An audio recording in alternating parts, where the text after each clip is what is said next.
Bonjour à tous. Alors, dans cette capsule, nous verrons comment arrondir des nombres décimaux. Alors, avant de commencer, nous devons nous bâtir un petit aide-mémoire. Le petit aide-mémoire consiste à, moi, ce que j'appelle deux possibilités. On a une possibilité A. C'est que pour arrondir, on aura besoin d'un chiffre que moi j'appelle le vérificateur. Et le vérificateur, ce sera soit 0, 1, 2, 3 ou 4. Et quand c'est un de ces chiffres-là, il va faire que mon nombre que je vais arrondir va rester pareil. Un peu comme si on additionnait 0.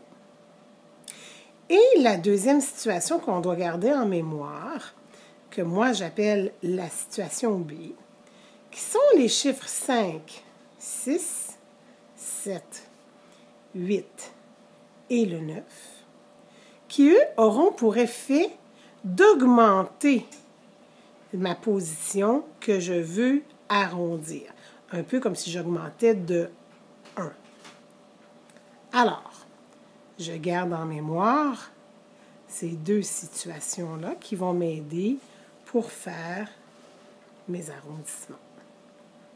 Maintenant, on va aussi parler, avant de commencer, des positions. Alors, quand on parle de nombres décimaux, on parle de nombres avec une virgule. Je sais que la première position, immédiatement à gauche de ma virgule, c'est la position des unités. La position suivante est la position des dizaines. La position suivante est la position des centaines. La position d'après est les unités de 1000. Et pour aujourd'hui, on arrêtera à l'unité de 1000.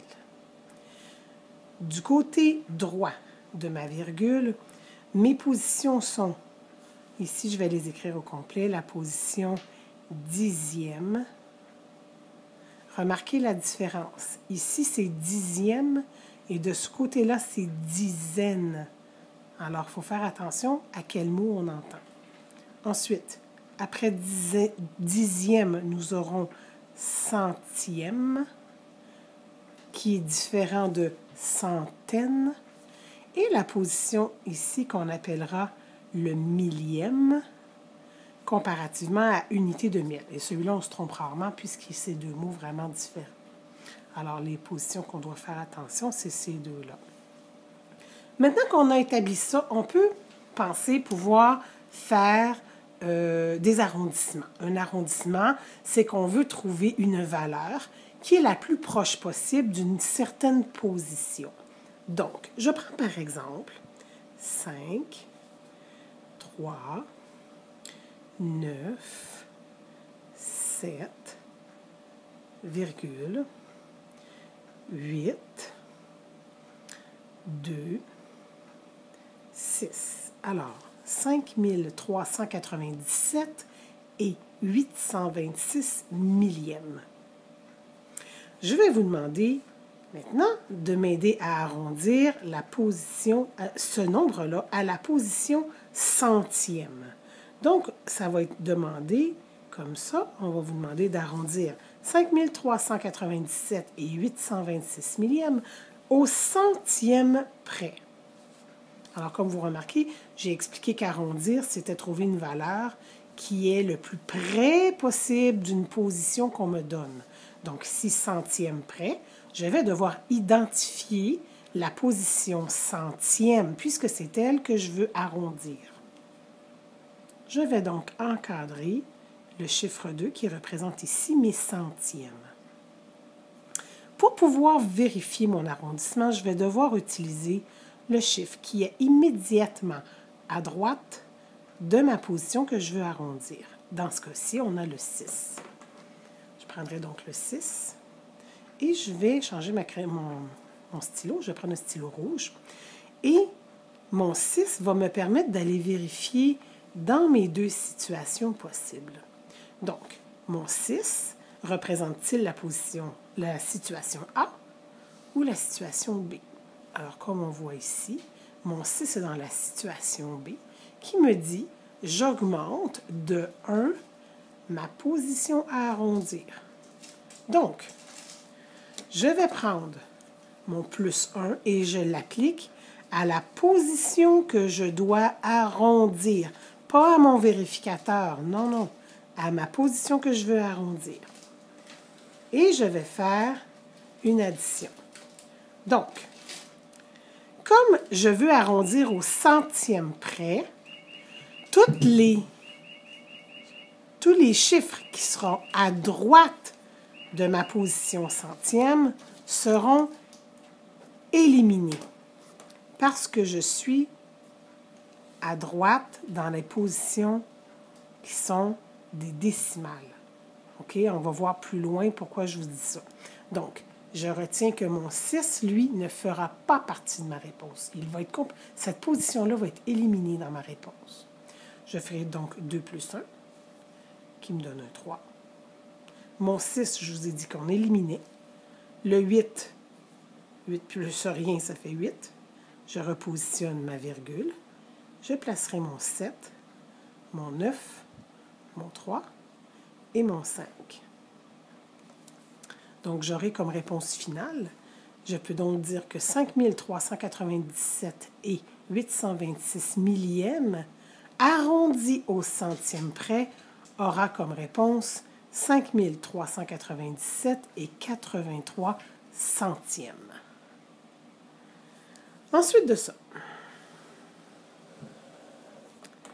je vais donc prendre les mêmes données. Juste un petit instant.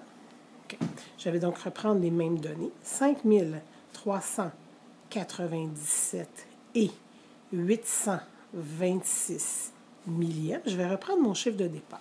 Et là, je vais vous dire, parfait, ce coup-ci, on va arrondir au dixième près. Alors, comme tout à l'heure, je cherche ma position dixième. On l'a établi ici en haut. Donc, mon 8 fait partie de ma position dixième. Je vais donc utiliser le 2 qui est immédiatement à droite pour vérifier la situation dans laquelle je suis. Est-ce que je suis dans la situation A ou dans la situation B? Alors, je peux bien voir que mon 2 est dans la situation A, qui me dit que mon chiffre va rester pareil. Donc, comme si je faisais un plus 0. Comme ici, j'ai fait une addition, je vais vous le montrer de la même façon ici. Alors, au dixième près, je vais additionner 0. Oui, on connaît la réponse, mais on va quand même continuer le processus pour bien comprendre. J'ai dit tout à l'heure que toutes les positions qui sont à droite s'effacent. Alors, ça ne sera pas différent ici. Mon 2 s'effacera et mon 6 va s'effacer aussi. Donc, je ne les aurai pas dans ma réponse. Donc, 8 plus 0 me donnera 8. Ma virgule est positionnée. J'ai un 7, 9, 3 et 5. Donc, je peux dire que 5397,826 millièmes, arrondi au dixième près, aura comme réponse 5397,8 dixièmes. Alors, on continue. Je vais maintenant vous donner un exemple avec le même nombre encore, sauf que cette fois-ci, on va l'arrondir dans la portion des entiers. Donc, je replace mes chiffres, 5397 et 826. Et cette fois-ci, je vais vous demander d'arrondir à la dizaine près. Okay. Donc, à la dizaine près, même principe, on ne change pas. Notre dizaine près, c'est quel chiffre qui le représente? C'est ici notre 9. Comme tout à l'heure, j'utilise la position à droite comme vérificateur. Alors, on n'oublie pas, notre vérificateur, c'est ici en haut dans notre carré, qu'on peut mettre de la même couleur, hein, si on veut, si ça nous aide, là. Moi, je peux le remettre en rouge ici, si ça vous aide à bien comprendre que mon chiffre rouge va se référer à ça. Alors, mon 7 ici est dans la situation où je vais augmenter, plus 1, ma position dizaine. Parfait. Alors, comme tout en haut, j'ai placé ma position dizaine plus 1. Et là, Tout à l'heure, je vous ai expliqué que ici, nos positions, ils s'éliminaient. Et je vous ai aussi expliqué qu'ils s'éliminent parce qu'ils sont dans la portion décimale, donc après ma virgule. Donc, après ma virgule, ce que j'ai expliqué en haut fonctionne toujours. Donc, le 6 n'apparaîtra pas dans ma réponse. Le 2 ne sera pas là. Le 8 n'y sera pas non plus. Et notre virgule ne servira à rien. Donc, je ne vais pas la descendre.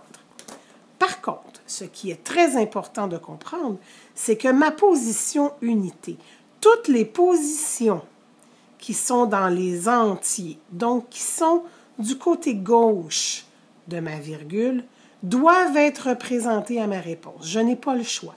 Donc, mon 7, je ne peux pas l'éliminer. Je vais le remplacer par un 0. Mon 9 va s'additionner à 1, qui va faire 10. Je retiens 1. 3 plus 1 me donnera 4. 5 plus rien me donnera 5. Alors, je peux dire que 5397,826 millièmes, que je suis en haut, hein, je suis bien à ma position millième ici qu'on voit. Ce arrondi à la dizaine près me donnera comme réponse finale 5400. Comme vous voyez, je n'ai ni ma virgule, ni les chiffres qui sont dans les positions décimales. Je vous en donne un autre comme celui-là. Question de bien comprendre et de ne pas se tromper. Un dernier, on va y aller avec 5397,826 toujours. On ne change pas. OK? Et là, je vais vous demander d'arrondir à la centaine près. Comme tout à l'heure. Ma centaine près, c'est mon chiffre 3 qui est ici. J'utilise le chiffre immédiatement à droite comme vérificateur. Mon vérificateur m'apportera ici en haut, est-ce que j'ai la situation A ou la situation B? Alors, on voit bien que mon 9 est dans la situation B qui me dit que je dois augmenter de 1. J'augmente de 1 à ma centaine, donc plus 1 à la position centaine. J'ai expliqué ici que toutes les positions qui sont décimales vont disparaître parce qu'ils sont de ce côté-là. Ma virgule va aussi disparaître. Qu'est-ce que je vais faire avec mon 7? J'ai expliqué ici que toutes les positions qui sont à gauche de la virgule doivent être représentées en bas. Donc, mon 7 va devenir un 0. Oups, excusez-moi. Oh, mon 7 va devenir un 0. Mon 9 va devenir un 0. Je n'ai pas le droit de les éliminer, ceux-là. Il faut absolument que je les représente. Mon 3 va faire plus 1, qui me donnera 4. Et mon 5 plus rien donnera 5. Alors, je peux dire que 5397,826 arrondi à la centaine près vous donnera comme réponse 5400. Même réponse qu'en haut. C'est possible. Alors, si vous avez des questions, n'hésitez pas à les poser sur le groupe Classe d'Isabelle Lesberges. Ça va me faire plaisir d'y répondre.